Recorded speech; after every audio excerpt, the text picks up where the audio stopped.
আসসালামু আলাইকুম এভরিওয়ান, কেমন আছেন সবাই? আশা করছি সবাই ভালো আছেন এবং সুস্থ আছেন। নতুন আরেকটি ভিডিওতে আপনাদের স্বাগতম। কয়েকদিন আগে ইয়ামাহা বাংলাদেশ তাদের আপকামিং বাইক হিসাবে ইয়ামাহা এফজিএস ভার্সন 4 এর টিজার লঞ্চ করেছিল।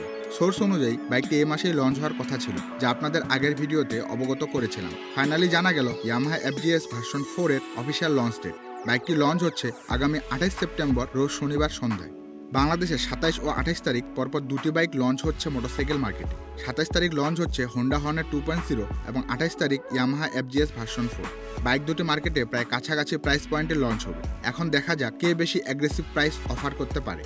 ইয়ামাহা এফজিএস ভার্সন 4 এ ব্যবহার করা হয়েছে একটি 149 সিসির সিঙ্গেল সিলিন্ডার এয়ার কুল এফআই ইঞ্জিন, যা সর্বোচ্চ পাওয়ার প্রডিউস করে 12.2 বিএসপি এট 7250 আরপিএম এবং সর্বোচ্চ টর্ক 13.3 নিউটন মিটার এট 5500 আরপিএম। বাইকটি থেকে 60 কিলোমিটার পার লিটার মাইলেজ পাওয়া যাবে বলে কোম্পানি ক্লেম করে এবং বাইকটির সর্বোচ্চ speed 115 kilometre per hour. Indian মার্কেটে বাইকটির মোট 8টি কালার অপশন অ্যাভেলেবেল রয়েছে, যা পর্যায়ক্রমে বাংলাদেশের জন্য উন্মুক্ত হবে। তবে প্রাথমিকভাবে 3টি কালার লঞ্চ হতে পারে। বাইকটির ইন্ডিয়ান মূল্য নির্ধারণ করা হয়েছে 1,30,000 রুপি, যা পূর্বের এডিশন থেকে প্রায় 6,000 রুপি বেশি।